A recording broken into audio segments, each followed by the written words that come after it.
one of the key elements of doing business in the 21st century in this digital age is we got to admit when we don't know. A lot of what's known doesn't work anymore.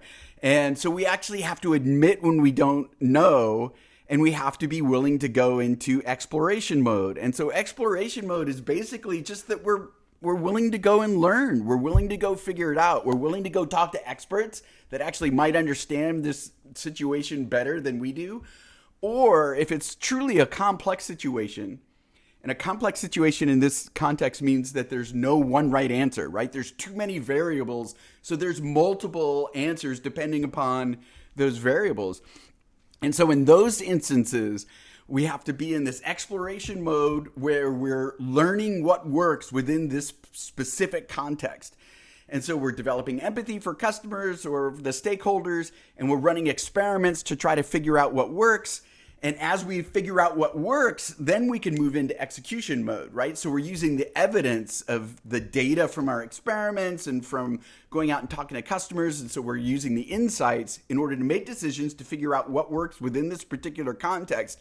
And then we're like sharing that with others. Hey, we figured this part out. We can execute on this now. Let me know if it doesn't work, and we maybe have to iterate again and go do some more experimentation. This is the key part of exploration work.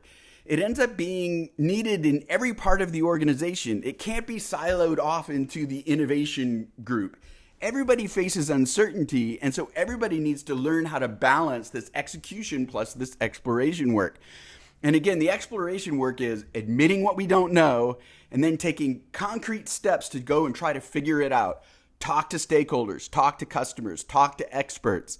Run experiments. What are my assumptions around why things are working or not working the way they are, or what our idea might be? What are those assumptions that I need to validate or invalidate in order to get to the thing that works within that context? And I'm going to use the data and the insights that I glean, and I'm going to share that with other people so that people understand why we're making the decisions that we are. Exploration mode. It's everybody's job.